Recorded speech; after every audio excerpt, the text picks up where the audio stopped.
Analyse, avis, questions d'actualité, c'est le podcast du Labo des Jeux. Bonjour et bienvenue dans ce nouvel épisode du podcast du Labo des Jeux.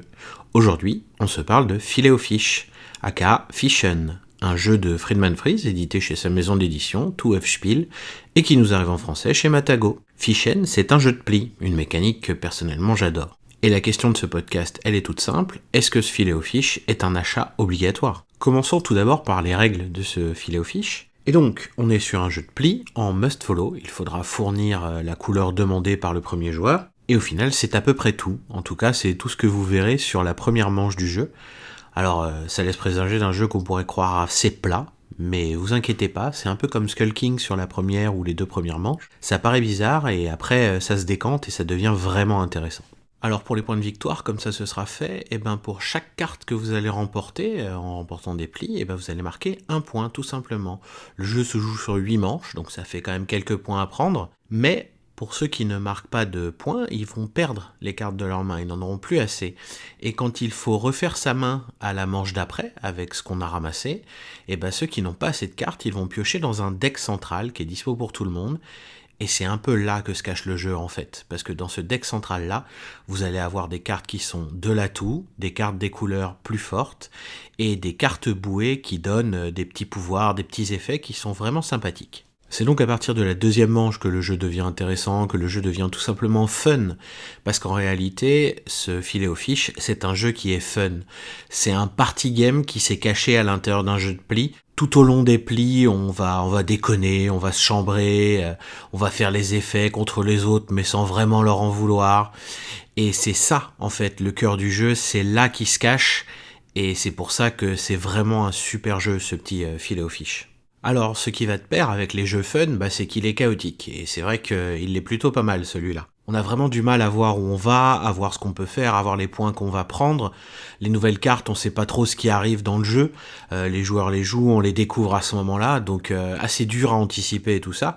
Mais au final, on s'en fout. Le but, c'est de passer un bon moment autour de la table, et c'est ça qui est chouette. Le jeu est pas trop long. Alors 8 manches au début, ça me paraissait vraiment énorme, parce qu'il y a une dizaine de plis, voire même plus après, par manche, et je me disais, oh là, ça va durer des heures, ça va pas être possible. Un jeu comme ça doit être court. Et en fait, les 8 manches, elles s'enchaînent assez vite, parce que d'une manche à l'autre, on compte les points, on a pour 2 secondes à refaire sa main, on donne des cartes aux joueurs qui en ont besoin, et c'est reparti immédiatement. Donc en fait, on joue en continu, et c'est ça aussi qui est assez cool dans le jeu, c'est qu'il n'y a pas de temps mort, et que du coup, la partie, c'est une demi-heure et c'est loché. Alors ce Filet-O-Fish, c'est vraiment un bon petit jeu pour faire jouer tout le monde autour de la table à partir de 8 ans, il n'y a pas de texte sur les cartes, donc ça prend 5 minutes à prendre en main. Les règles sont assez simples, au bout de la première manche, vous savez comment fonctionne le jeu, à partir de la deuxième manche, vous commencez à voir les effets et à les maîtriser, et ensuite on n'a plus qu'à enchaîner les parties. Voilà pourquoi ce Fission, oui, on peut craquer facilement pour ce jeu-là, en plus le prix est vraiment pas dégueulasse, avec 15 €, voire un petit peu moins, ce qui actuellement est vraiment un bon prix. Alors, on va quand même mettre 2-3 points négatifs. Non, ce n'est pas un grand jeu, il y a beaucoup de chaos. Est-ce que ça va plaire à tout le monde ? Je suis pas sûr. Il faut vraiment y aller avec cet état d'esprit, on est là pour passer un bon moment. Est-ce que gagner est obligatoire pour vous ? Si c'est le cas, vaut mieux pas s'arrêter sur ce jeu-là. Moi, je joue pour le fun, pour le bon moment que je passe, pour le fait d'aller chercher de nouvelles cartes dans ce deck. J'aime beaucoup aller fouiller dans ce deck-là, ça c'est un truc qui me plaît énormément. Mais la victoire du coup devient secondaire. Personnellement, ça me dérange pas. Maintenant, si ça vous dérange un peu plus, c'est vrai que le jeu peut du coup être un peu plus rébarbatif et un peu moins fun. Amis sliver, quand même une bonne nouvelle. Une fois slivé, ça rentre dans la boîte et ça fait toujours plaisir. Voilà, je pense qu'on a fait le tour du propriétaire de ce Filet-O-Fish. Vous savez maintenant un peu plus s'il peut vous intéresser ou pas. En tout cas, c'est tout pour moi. Je vous souhaite une bonne journée et à bientôt pour un nouvel épisode du podcast du Labo des Jeux.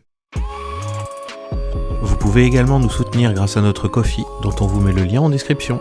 Merci.